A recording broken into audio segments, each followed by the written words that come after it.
hell is this? Where's my Sidemen? Suddenly people were complaining and they were not happy about it at all.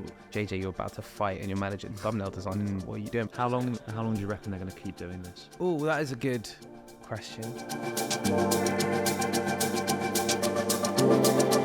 I might throw Sean in the deep end here, but I was going to say, just as a nice opening question, what is your favourite Sidemen video? Oh, that is a good question. You know what?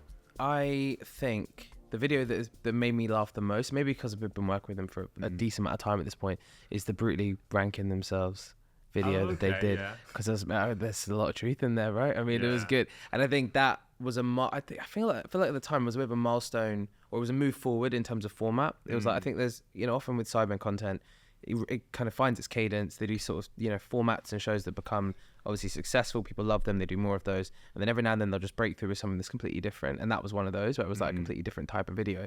And it just hit and people loved it. And I found it very funny. Do enjoy seeing when they come up with something new.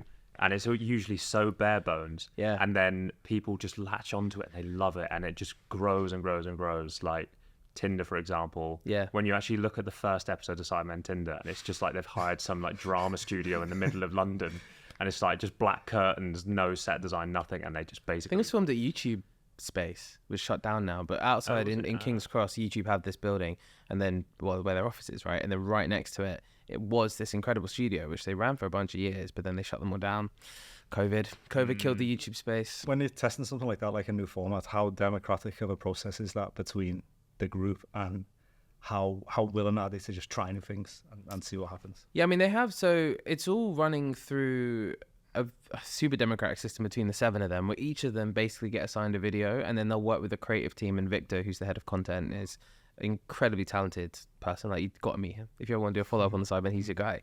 But he sort of spearheads the whole of the sort of content operation team, and then it'll flow through him, and then a creative called Finn, and then Tanya TP, who sort of run the execution of it. So they'll each take a concept in a video, but they'll have, like, on Monday, right, for example, they had a big planning session where they'll plan out for the rest of the year what they do, and that'll all be kind of collective, but then each of the individuals will take a concept that they're the most passionate about. And it works really well, because then each of them have, and that's where the yellow card system and all of that sort of accountability stuff comes in, is around them needing to do more, take on more videos if they basically mess up, or they're late, or they don't follow the rules. So yeah, it works very well. That's interesting. So do they then, as creators, become much more aware? If you're planning for the whole year, do they become much more aware of strategy than maybe other content creators wouldn't be if you're forecasting like that? Yeah, I mean, I think you can't just be off the cuff. I mean, sometimes it'll happen, right, where there'll be a gap in the schedule, or there'll be a problem with filming, and then they'll just have to find another concept. But now they've got the infrastructure. This was the big gap, actually, that we sort of said to the guys, we're like, almost, why are you still making like so much of it yourself? Like, why are you kind of dealing with thumbnail designers, and why are you not managing a process, right? Like, you're still in the weeds. And this was maybe about 2 years ago now. We sat down with them and said, it was on the set of the Real Life Monopoly video. And we went down there and we just like, we had a bunch of stuff to go through. And one of the things was, you need somebody there to spearhead all of your content operation, because it makes no sense that you guys are still doing it individually. Like, JJ, you're about to fight and you're managing thumbnail design. It's like, not what you're doing, but sort of what you're doing. So Victor, who'd been running Side Plus for, since it sort of was born, this is maybe a year after, he was like unbelievably talented. And we say, right, he's your guy. Like, he's proven it on Side Plus. He's incredible. He's our first hire, or second hire even, for the boys. And we basically said, make him your head of content and just take it off your plate. And he did. And then now he's the guy for all of the content operation that sits beneath him for all of the channels, including Side Plus and everything else in between. And it runs so much better. They're just, they're freed up, right? They don't have to worry about the minutiae of things that they just shouldn't be dealing with. They can focus on the bit they're always the best at, which is creative. So yeah, it works really well. I think that's just naturally got us to sort of what you have brought to the table, and a vision of, to elevate them from just being creators to being beyond that, to be a brand. So I think that is a nice point for us to start looking back at how this journey started. Yeah, I'm interested to know how you started, because a bit of backstory about me. I started obviously as an apprentice here, and I've obviously grown throughout my career here. Like that Nike CEO, did you see that, where he was like, the new CEO of Nike started as an intern in 1988. And now he's a CEO. Really? Yeah, he's done like 22 roles. That's such a good story as well. So I started as an apprentice here and have gradually worked up to just videographer. But obviously I know you've had a similar journey in that you started at Vice when you were 17 as an intern. Totally. So I started at Vice when I was at school. Actually, I didn't start there when I was at school, but I emailed everyone advice when I was at school in my final year. I was just like, I cannot go to uni. I could just look at uni in the face, and I just knew it was going to slap me and be a total waste of time. And I was proven right, it turns out, but I just could tell it was going to be awful. And so I emailed everyone at the one company that I could think of that was cool. And at the time in 2014, 15, it was really Vice in terms of publishing, pre the days of Lad Bible sort of becoming what it was, and Unilad, etc. It was really only Vice that stood there. Maybe BuzzFeed, but BuzzFeed was never really cool. So it was a bit. They were more like, American late. as well. It was just a bit cringe, right? It was always a little bit on that side, whereas Vice was always held up. And so I found a bunch of email addresses from a friend of mine who was doing work experience there. So he had all this big email list, right, from people he was on a thread with. So I just said, could you send me those emails? And he did. And then I sent everyone there an email just being like, hey, like I'm 15, well, how old was I? 17. This is some of the stuff I've done. Like I've done a bunch of weird like projects and so on at school. Can I come in for a chat and just to speak to somebody? Then from I think 20 emails, 2 people got back. And from those 2, like I met with one of them, and then she introduced me to the MD, and then of the agency, because she was like, right, creative is the thing you want to do. So I was like, cool, jumped in with him, and yeah, he was like, come do work experience with us. So I did, and that was in the summer just before I started uni. So I did 6 weeks there, had like the best 6 weeks ever, learned infinitely more than I could ever learn, and I ever did learn at uni. And then started in uni in the September. Was there 4 days out of the 5, and then spent my 5th day Friday at Vice, and just hated the Monday to Thursday and loved the Friday. I was like, this makes no sense. And then got to the point where it went really well, and they asked me, look, like if your parents aren't going to come for us and hate us, would you want a job? So I was like, yeah, let's do it. So I dropped out literally the next day, and started there in January 2016 as their junior creative, I think, from being a creative intern. And then was there for 3 months before the MD who first brought me in was like, oh, I've been given the chance to go to Lad Bible to set up their agency. Do you want to come with me and do that? So I was like, yeah, cool, why not? Like Lad is at the time culturally relevant and was huge in terms of reaching everybody really in my demographics. So I knew it, I followed it. And again, when you're that age, you're just like, what have you got to lose? You might as well give it a go. So I did, and then went there for a year and a half, loved it. Got to the end of that whereby I was like, I'm 19 now, sort of worked with a bunch of brands. Maybe I could go start my own thing. So I did, left there to do that. And started my own agency called Roundabout, which is like a Gen Z agency helping brands connect with people who are my age, right? And that was great, loved it, did 6 months of that before one of the clients, who was James Grant at the time, big talent agency, that I had no idea even existed. I didn't know that there was a whole world of agencies or managers. I didn't know what it was.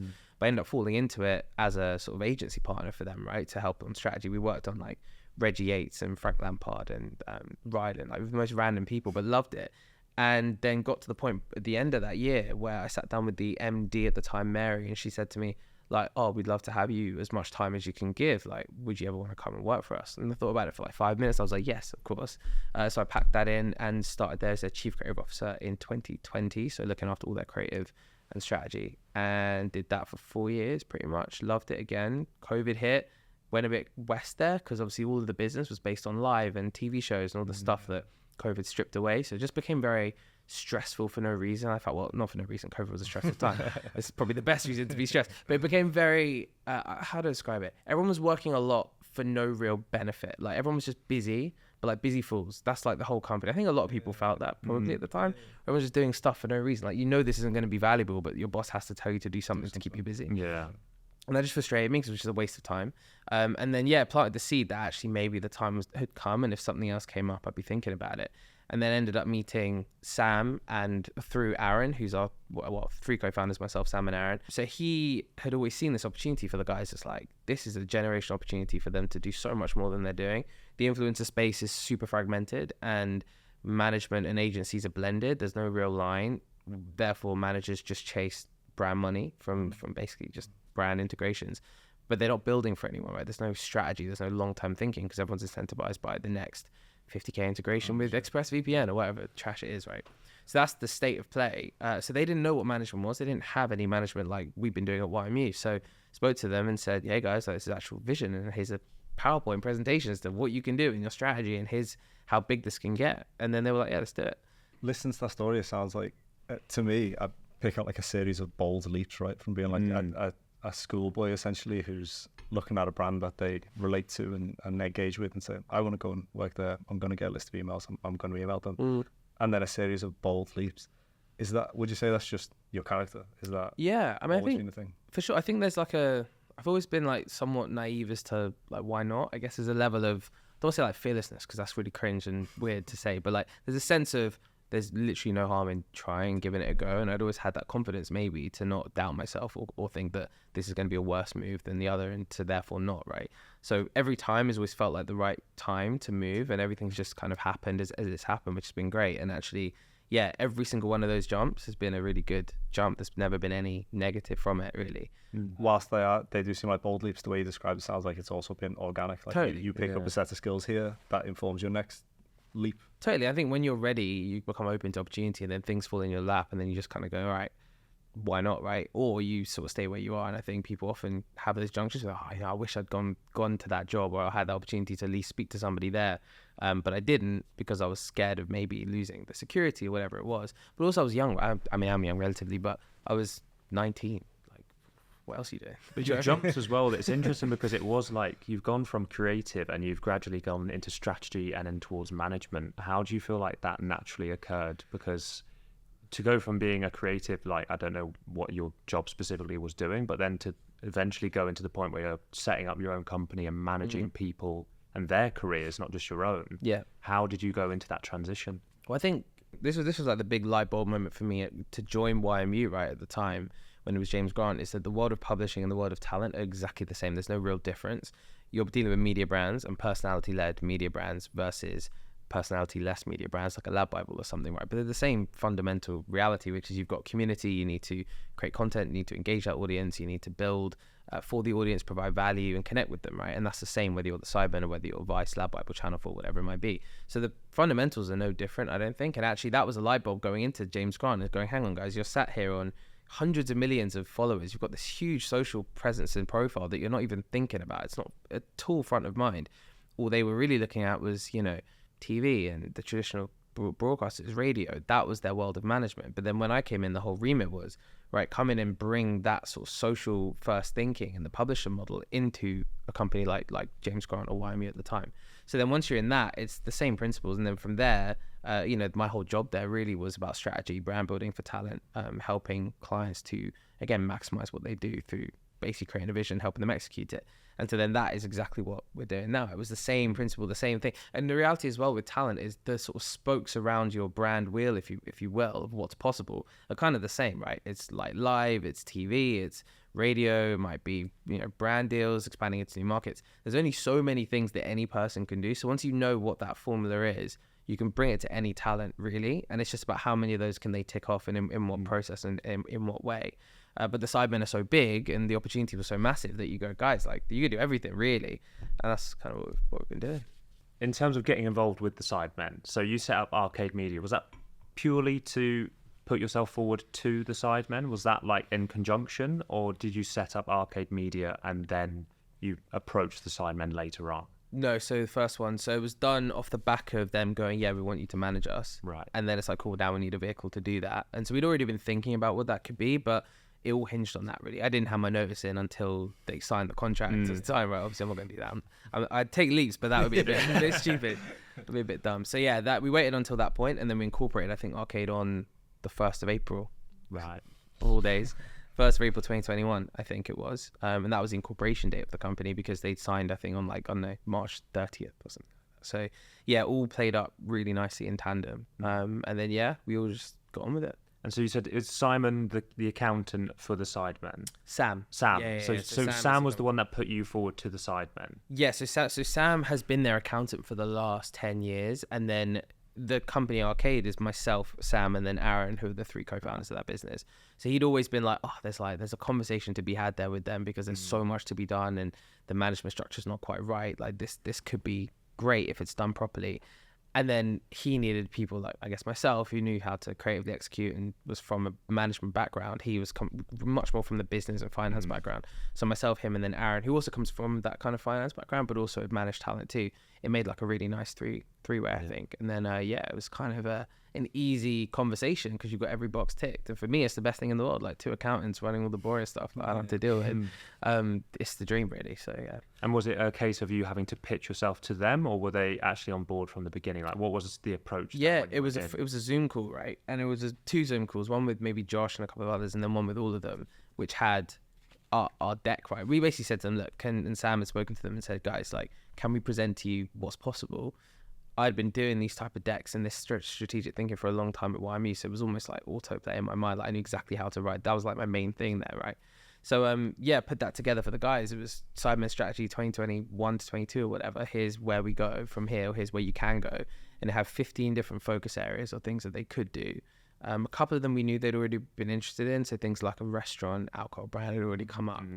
So from that, it's like, okay, guys, this is it. This is the vision. What do you think? And then off the back of that, they voted on all those ideas, right? So we had them in like a spreadsheet, which is very Sidemen, that they do this voting system, right? And from that, it pumped out a mandate really for us to go, okay, here are the ones that have a 10 out of 10 by most of them, or a 9 or whatever, and it ranked them all, and that then produced our next how many years. And if you go back and look at that sheet today, it's pretty much all done. Like the top ones that passed the threshold of being more than 50% approved, I think we've done like all of them now, maybe apart from like 1 or 2 things, which is great. So that is the best way of doing it, because then you're just clear and go, so cool, see you guys, we'll tell you when we're done, sort of thing, right? It's a much better way of managing. Was there any hesitancy whatsoever from them? Was there any convincing to do?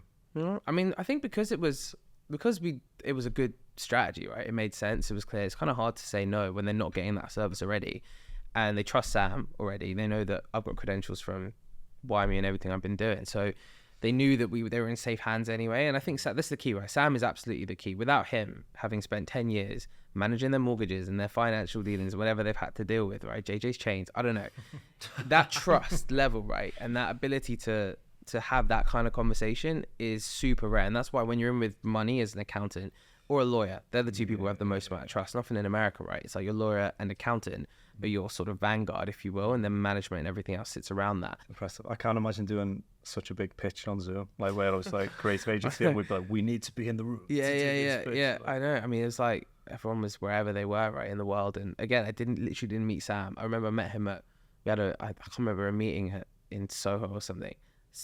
How many months after we started the business, got on with it, I was like, bro, I haven't even met you. I was like, you're so tall. He's like 6'1". I had no idea.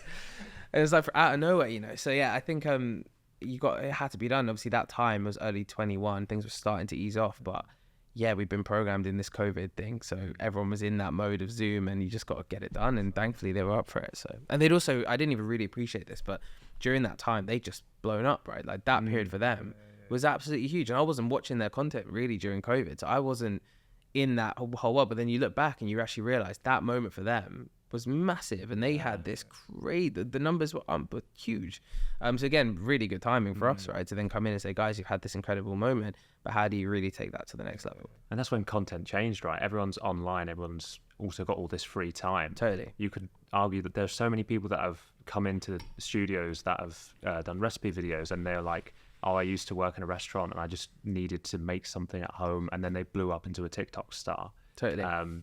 And I remember like the content changed. It became so much more about online game videos, and everything was just Zoom calls, and people just were obsessed. I remember watching Sidemen do Among Us. Yeah. Like, I didn't go and play Among Us. I watched them play it. I still to this day have not played Among Us, but I just have seen it all the time. But from that, then what was their first, your pitch to them? What was the first thing that they released to the world? Yeah, so we came in, and like the first 3 projects that were, I guess, top of the list really, or the first 2 were Sides and XX Vodka, but really restaurant brand and alcohol brand, because they weren't defined yet. And then Side Plus was the third one. So we did all 3 of those at the same time, because we're absolutely crazy. I don't know why we did that, but we did. And it was a sprint, right? I mean, I said this when I was on Colin Smith, like the whole model was the guys, like, we're not going to charge you, we're not going to pay ourselves until we make some money for you, right? Like, we're going to all build together. But that means that we're then up against it in a healthy way, because like we have to go and make it work, right? Like, there's no choice for that first period of time. So we spent 6 months or so, which is kind of the length of time, having done so many of these. Everything seems to take 6 months. I don't know why. It took 6 months to get each of these things off the ground, with partners for the Sides and Vodka, and then Side Plus done independently with Victor really coming in to run that. And then they launched in September, November and December 2021. So Side Plus was September, 3 years literally, I think today or yesterday. Sides was November, and then XX Vodka was December. So it was just this trilogy of like releases, and they all went really well. I mean, it was like, I think it was also in a weird time where actually you could, not the novelty of celebrity brands and everything, but there was a real, coming off the back of COVID, sort of fake world in that. I think everything was weird, right? Everyone was just a bit disoriented. collectively everyone was a bit off. So things I think took on an even greater level of excitement and hype at that period of time and in 2022, and I think that's kind of leveled off now, in a healthy way, compared to what it was then. And obviously a lot of startups were started then, a lot of businesses were really well funded and then have now crashed and burnt because everyone was just in this weird delusion after COVID. But that was a great time to launch brands, right? And we launched the 3 of them, and yeah, Side Plus now is killing it. It's amazing. There's like a whole community over there now, which is, you know, deep, right? We have marriages through the thing, like you go to the charity match, you see people wearing the t-shirts. Like, there's a real sense of community that's just deep within the fandom of the Sidemen now that is coming through Side Plus, and that's incredible. 3 years is like a long time to have something like that anyway, so for it to be still building and growing and loved is a testament to the team and the whole strategy there, I think. And then with Sides, it's going up now to its 7th restaurant in Brent Cross, so 7th store. We had 100 at the peak of the ghost kitchens. Again, this is the crazy world. Ghost kitchens, terrible idea, right? Why does that work? It doesn't answer, but we had 100 at its peak, and you know, XX Vodka going around like killing it in Wetherspoons, full place, of course, killing it in Wetherspoons, doing absolutely amazingly well. And we're just about to launch, I think, Gumball Orange there too, and it's doing well across retail and everything else. So yeah, it's just like this whole that period of time. Now looking back, it was just insane, but it was great. We learned so much, and obviously we're able to get them out, which is the main thing, because you kind of launch and then they come down, and then it's like, right, how do you build? That's just the nature of anything, really. So going into hospitality and restaurants, that's no small thing if that's not your background, right? Like, it's like notoriously a difficult industry to step into. Terrible industries. Do you bring a team in who've got credentials within that world? Is that how one goes? 100%. You don't, like, why would I don't care about running a restaurant. I have no interest in running an alcohol brand. I don't even drink, right? So it wouldn't even work for me. You have to do it with partners who know what they're doing. That's the only way that you can make these things work, I think. And I speak to a lot of creators today, and they still, I think, make the mistake of trying to operate themselves, or just never do it. I think it's terrible move. You make content, that's your bag. Don't try it. Even a merch company is freaking hard, and like a lot of people who are creators I've spoken to, they're struggling like just managing the operations of HR and whatever else, and it's because it's not their core thing. And I think for me, it's being smart by finding partners who want to jump on the train with you. And so we did with all of the things we do. Really, it's all with partners. Sides and Vodka specifically with Hero Brands out in Glasgow. Hero created Madonna Kebab and like Island Poke Shop. They're but amazing in food. They know what they're doing. And in alcohol, they also run the biggest wholesaler in Scotland called United Wholesale, which is like massive. So they know the game well. Honestly, without them, we would have fallen over at the first tender. I can tell you that much. Like, terrible. That sounds like our relationships with clients. Yeah. In terms of tension. Yeah. You've got. We need you. You need us. You need to trust. We're not going anywhere, but we each need to trust that we know what each other's doing. Totally. And we need to work it out together. But obviously, there's going to be friction, right? Totally. And it's just like, it's better to be honest and accept that it's not. These things aren't easy, and JVs aren't a magic solution, right? Like, they aren't JVs, joint ventures. They're not just like the way to make everything easy. In fact, they can be a lot harder.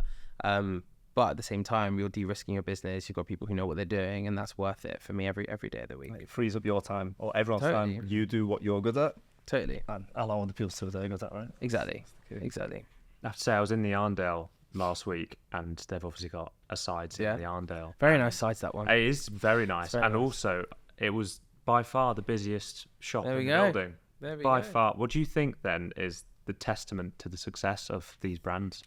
Like, proper quality products, like, is the number one thing. Sides is really, if you tried it, it's freaking good. Like, in the most unbiased way possible. And I would say if it genuinely wasn't great, because I've said that it wasn't great before. We did presume there would be some. Yeah. I'm sorry. Next time, guys. Yeah, you're right by Manchester. I should have picked some up on the way. Besides, it's genuinely amazing. Like, the product is great. People love it. It's got a real stellar team of people who know what they're doing around it, and that's why it's working, right? It's also well capitalized, well funded by our franchise partners who put in millions into building out these stores. And the brand's good, but more importantly, the food's great, and the product has to always win. I think that's the key. When you really dig into product quality and you focus on that more than anything else, you add your sort of social distribution as a layer on top of that, right? But you have to pretend that the creator isn't there. And that's why I think a lot of creator brands do struggle now, and celebrity brands generally aren't really doing what I think people thought they would, because generally speaking, they don't either have the distribution, which is number one, the traditional distribution, or they don't have the quality of the product, so, or the price point, etc. It's interesting you say that the creator needs to almost be absent from the brand, because with both the vodka brand and Sidemen, you've got XIX, which is the year that they were founded, and obviously Sides is essentially the first part of Sidemen. How come you think they have then managed to generate success if you feel like creators need to be absent from the brand? Yeah, so I'll rephrase it. I don't think absent. It's more that they should be in the heart of what the brand is in its soul, if you will. But in terms of its execution day by day, they have to be able to not be reliant on them. Even just from a pure selling of the business, you cannot sell a brand that's tied to an individual. It's just not going to work. So good example, I don't know, Ryan Reynolds and Aviation Gym. Aviation's doing really well. He comes in, invests in it, he becomes a face of it, but it's not tied to him as such. It just amplifies what's already an amazing product. That's the way to do it. And then the other piece is distribution. That's the bit that most creators have no idea about. Like, we've had to learn about it. We had no idea of just how important distribution is. But the traditional channels, and that's based on relationship, right? That's based on pedigree in the industry, you know, getting into Tesco's or Asda or whatever. These things open up far more sales than you could ever imagine, right? But that kind of distribution, or getting into, you know, the Arndale, that's where you're going to get real growth of the business long term, far more than D2C and just online. And actually, I think increasingly online sales are tricky, right? And I think any of us what you guys work in online, right, this whole business is a D2C business.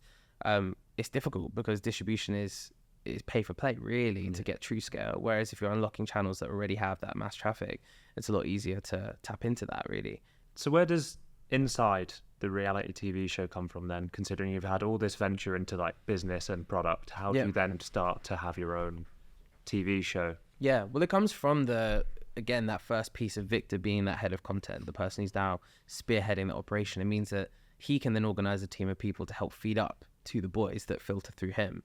And then Inside came, I believe, from JJ even saying it on a Sidecast episode about, oh, it'd be really sick if we did like a Sidemen House idea where we had a bunch of influencers, And then off the back of that, the team then helped develop it and worked out, okay, what is that? That's great as a clip. Like, how does that turn through into a format and show? And then spent some time doing that, and then pitched it to the guys who were like, yeah, this is great. This is it. Let's do it. This is how much it's going to cost. Okay, cool. Yeah, right. Well, it's better work. So then they said yes, and the team just got on and executed it. And what was great about Inside is that the guys, they were literally in a group chat that week when they were in groups of 2 hosting the different challenges, but they were in a group chat that whole week, right? And I kid you not, they didn't go off the group chat. It was hundreds of messages every 5 minutes or whatever of the guys going, make them do this, because they had a live stream, right, that we could all watch at home. And they were obsessed with the creative direction and shaping of the show. And so they'd be there like doing a challenge, and like, I don't know, Ethan would be there like hosting it, and then the guys on the chat would be like, make him do this, make him do this. He'd look at his phone, and it was this live sort of production thing that was so good because it meant that they had space to actually do that bit. If they're dealing with like set or like boring production logistics, all the stuff that they just shouldn't have to deal with, if they're thinking about that, it's just going to kill any of the joy. So it was the best move forward for us, I think, as a group, was Inside. And I think the team actually did an unbelievable job because, yeah, it pushed the needle in terms of the dynamic of them in relation to the content itself. And it meant that they weren't all day, every day on set. They could do 2 hours a day each and actually sit at home, enjoy it, and shape it. And it's mad as well because, like, fundamentally, it's just a revamped Big Brother, but for Generation Z. Big Brother, exactly. And it's like, considering they're constantly, let's say I'm Gen Z, considering we as a generation are constantly on our phones, to be able to actually keep them grasped on a series like this is incredible. Yeah, I think the key is that it was a bit of a move, right? But culturally relevant talent who aren't normal people, sounds really bad, but they're actual creators and people who people already like, right? They already know they're funny and they're entertaining. So that dynamic is rarely done because often it's the thing of, oh, well, if they're celebrities, they shouldn't be getting money. In reality, like, creators don't make a lot of money, right? Some do, but very few, increasingly less. So I think the dynamic worked really well with this because it did break that mold a little bit, which is kind of those sort of elephants in the TV room, if you will. The celebrities can never do things for money. But in reality, these guys and the people who were in it were so relevant and exciting culturally for the audience that they actually care to watch it, right? And they're entertaining, so they know what they're doing. These people come in and they know how to get clips, right? They know how to get content. And normal people, so to speak, need more producing. Like, if I was in it, or if any of us were in it, it'd be a bit of a boring show, to be honest. Do you know what I mean? Versus Specs, because that's all we have time for, folks. Oh yeah, I mean, I know. Maybe season 2. I mean, putting your name forward, man. But yeah, it's totally different dynamic. And then in terms of marketing the show, was this purely aimed towards Gen Z?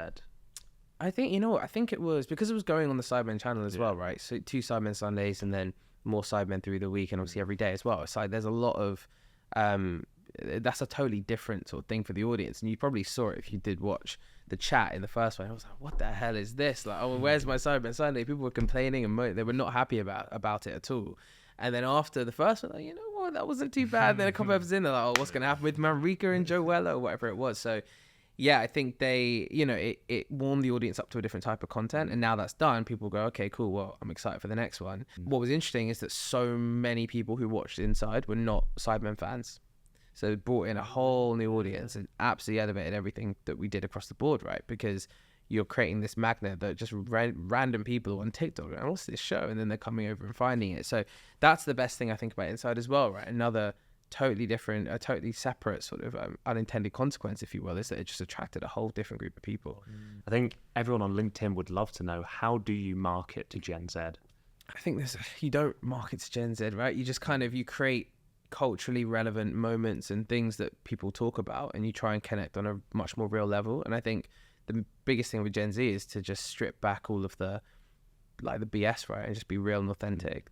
And not everything has to be flashy and fancy. Things can just be a great idea. It all starts, I think, with great ideas, more so because Gen Z a lot of people are creators themselves, right? They're making videos. If TV's big problem right now is that so much of traditional TV thinks that they can produce shows in the way they've produced them and bring audiences over from TikTok and their phones onto linear broadcast TV to watch their crusty, boring It's like shows. the way they sell I'm a Celebrity now, is that they'll have a TikToker and they're like, Gen Z, we've got him. Listen, and that has been the strategy for a decade. It just hasn't worked, right? It doesn't move the needle or change anything, and that's because young people just don't watch linear TV anymore, right? So I think it's half the battle. It's just understanding that where young people are consuming content is just different to how the older generation are consuming. If you look at the numbers, I think it's 48% of 18 to 24-year-olds watch any TV. Right? So watch even under half watch TV now, under half linear broadcast TV. And that's I think 75. I did Edinburgh recently, right? So I know my stats. This 75. That's a 75% decline in 10 years. So it's just cataclysmic, off a cliff. And the next generation coming up, who they haven't even started doing their focus groups on, are going to be even worse, right? That's going to be 25, maybe 20%, I'd say. I'm not Gen Z, but I don't have a TV license. I can tell you when I last watched linear TV. My daughter probably never will, I imagine. Totally. And that's potentially irreversible if you think about it like that. It's like, is this as a it's gone, as a finished, medium? It's done. Like, as in, it is just what props up TV is the over 60s. 95% of over 60s royal watch weddings. TV. Royal weddings, those big moments that galvanize the nation. Yeah, cool, but like that's not reflective of viewership. And also, by the way, that 48% Gen Z or 18 to not even Gen Z, older Gen Z, 18 to 24s who watch any TV, they're only watching 13 minutes a day, whereas they're on TikTok for an hour a day. That's interesting to hear, and I imagine it's because the type of content that is consumed now evolves so quickly. Because ultimately, that's your sort of cultural zeitgeist, right? Is what are we consuming 100%. by way of media? I And keep saying this. It's the curve, like the volume of content that people consume now is just so vast. An hour a day on TikTok, watching how many videos? Like, think about that, right? How many actual videos is the average person who's watching an hour of TikTok a day consuming every single day? Hundreds. Maybe it's 1,000. I don't know. Maybe it's 1,000 a day. It's like a ton of content. So if you just think just how compressed trends are becoming, because people are just watching more and more and more. And that's the whole thing with linear TV. It's like, no, people are watching more content than ever. I think average now is about 4.5 hours a day. It's gone up, right? But they're just not watching it over there. They're watching it here. And the volume is so much higher because everything's now short form. So it means that taste, trends, what people are into, what people are not, it's just like that these days, right? it's like technology, the evolution exponential. The better technology gets, the faster it evolves. And I imagine like cultural shifts and content creation is the same. It's also, by the time you work out what's relevant, it ain't relevant. But it's a good point though, that actually within like even the concept of like a Gen Z, like it's kind of it doesn't really make sense as a concept anymore, because things change so quickly that, as you say, within a 3-4 year span, maybe it was 20 years or something between millennials and boomers, whatever it might be. But it's like that is just compressed as well, as you say, technology's advanced and people are changing quicker and quicker. So yeah, what is like a 12-year-old? What are they into now? They're nothing like a 18-year-old probably today. They're probably more like an 18-year-old, actually. Well, yeah, exactly. with all the content that they can consume. Is there any ways to market to Generation Alpha? Because obviously they're the next gen. I have no idea. No idea. No, I'm old now, my friend. So are you. No, how do you market to Gen? I think the fundamental thing is to go where they actually are, and I don't even know necessarily where like Roblox. the real kids are. Do you know what I mean? Yeah. Roblox, Minecraft, Snapchat, I don't know. It's like, go where they are. That's the first thing is like, where are they actually consuming content and how can you play there rather than where you think that they are, or maybe even much the case for brands where the brand feels comfortable because that's where they've always been. Like Instagram now, right? I mean, the kids even probably not. And I think probably, you know what, maybe it's a news sort, maybe it's their version of what Twitter was maybe for us to kind of see news and things. It's kind of how I use Instagram these days, really. It's just for all the blog pages. I use Instagram to find out what's going on with Diddy via 50 Cent. That's Yeah, it's a great use case. It's a great use case. I imagine you mentioned it earlier. It's how do you market to Gen Z? Well, you don't. You can only get that insight from Gen Z themselves. Totally. I guess the short answer to the question could be how do you market to any generation? Do you employ them to market? I think it's the only way. It's like, you know, the brands that have been employing these TikTok kids and they're blowing up. So of course they are, because these kids are native to the platform, right? They really understand it. So it's a big opportunity for brands if they're willing to take those leaps, I think, and hire where the talent actually is, and especially within that generation, as you say. I think Simon said that the most expensive, and you can correct me if this is wrong, but the most expensive Sidemen video that they've done was the trip to the USA, which apparently cost around $500,000. Yeah. Compare that to Mr. Beast doing the Squid Game video, which was, I think, minimum around $4 million. Is there a point where it's going to be content will be too expensive? No, I think people just say no to it, really. I think like Mr. Beast, like Jimmy's stuff is, I mean, you know, I know his team quite well and so on. And I mean, the demands even to make back the money, like that's so expensive. It's obscenely expensive, but that's the game he wants to play. That's his thing. The boys actually tried a Mr. Beast style video when he came over here. They were like, right, we've got to get up to his level a little bit. And they were like, right, we're not doing that again. They didn't feel like us, and they weren't 100% kind of, I mean, it was expensive. It wasn't that level of expensive, but it still was expensive. It was in the doc, actually. There's a bit around, we filmed that video for the doc, and like, there's a bit where Harry's looking at the floor. He's like, that cost 20 grand or whatever to paint the floor. What are you doing? And that was them trying to do a bit of a Mr. Beast in terms of expense. I think actually people are reverting back to more natural content anyway that isn't so high production, and there's definitely a world for it. And the Sidemen buck every trend, right? Like they do a lot of the videos, the travel videos. They have moments where they increase the production levels up and down, and they sort of flex it in terms of being a more authentic vlog style to being more formatted show. Like the video on the weekend was a real movement. I don't know if you saw it. Storage. It's not Storage Wars legally, guys. It's not Storage Wars. Our storage adventure show. Yes. Which was really interesting because it was formatted slightly differently. It had interviews that were dotted throughout, so it made it slightly more like TV in a way. And it worked so well. People loved it. It was a 1 out of 10. Smashed it. For like a Storage Wars video, it was like an amazing result. And yeah, it's like that's a good example where you can flex production without having to make things super expensive. But it's also the result of having a great creative team around you who can actually help with that finer detail. So yeah, it's constantly evolving, but I don't think it has to evolve in terms of cost. It can just evolve in terms of, you know, I guess the strategy, right, which is arguably more important.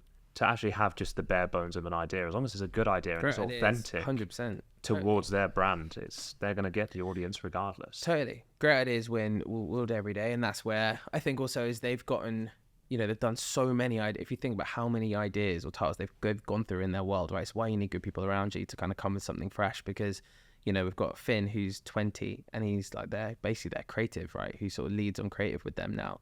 And he's amazing, so talented, but he just comes out with like he'll be coming at it totally fresh, right? As somebody who's young, who's not been through tried that, didn't work, no, not that, you know, all of that sort of process that they've gone through for the last 10 years of trying to do this, where they're even like, what ideas are there sometimes?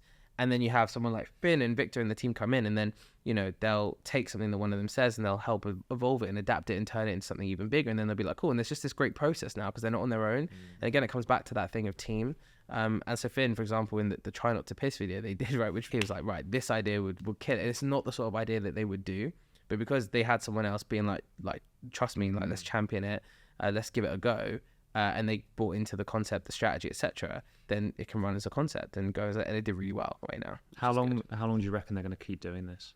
Honestly, if they enjoy it, I think they'll do it. I don't think they'll stop for a long time. There might be things that individual elements that stop if it becomes a bit draining. So maybe traveling, they can't do it at the same level or whatever. Who knows? But I think the trend that I see with the guys is more shows that exist without them having to be front and center in every single scene, so they can take a step back and creatively direct and shape it, like Inside. And then I think it's probably going to be, concepts that require probably less time commitment en masse, because all 7 of them, even 6 of them, that's very difficult with families and all the things that they've got going on. And then I think it'll be more of that, more other people, the Sidemen more as a platform, more Sidemen just rising in prominence, continuing to smash it, I think, because that's to show that they love doing it, but it's in the studio. It's a lot easier logistically to execute with all of them. Main channel content might evolve more into platform, but also more slightly weird and out there ideas that just haven't been tried, because they'll just run out of the ideas that they've already got in their bank. That's just going to happen. And then, I think just more adaptation towards their schedules and their personal lives, because that has to be the only way. If they are strained in their personal lives, their private, this will just collapse. And then where do you see yourself and Arcade Media going then? Yeah, look, I think for us, it's about just building out more of this. I think it's also, with formats and IP become totally new opportunity. Inside has opened up a whole world of opportunity, right? In terms of, okay, where does that go in its own world? And once you get something out there and out, and if it does well, that's a creative goldmine, right? In terms of, okay, well, how do you take that thing and could that be bigger than the Sidemen? Who knows, right? Could that go with a big platform? Who knows? There's all those opportunities. We'll finish with not a philosophical question, but recently I've deleted my social medias. I've been 2 weeks off, and I'm intrigued to know whether you actually think, will we ever go back to analog? Will the world ever switch off again? No. Have you seen the kids today? I have. Have you seen the kids today? No. I really don't think so. I think maybe people in our generation might, as we get older. I think that's the interesting bit, right? People always say, about TV. Okay, well, are Gen Zs now going to be in their front rooms with their TVs watching linear content? They always have this vision that when we get older, we're going to act like they did. And I don't necessarily think that's the case, and almost definitely not for cable, but it might be for other things. And maybe more, I think you're seeing this movement more towards fitness, more towards health, more towards sort of, I guess, people being less plugged in all the time. That seems to be a trend as our generation get older, because we're just a bit tired of it constantly, I think, is my sense. But no, will it en masse for the next generation coming up? Absolutely not. They're locked in to this world. I think it's here to stay. Will it go? No, definitely not. I don't think. Well, thank you for being here. It's been thank you. Riveting conversation. I genuinely have been so locked in. But thank you very much for coming. And I look forward to seeing what's next. Mate, thank you guys for having me.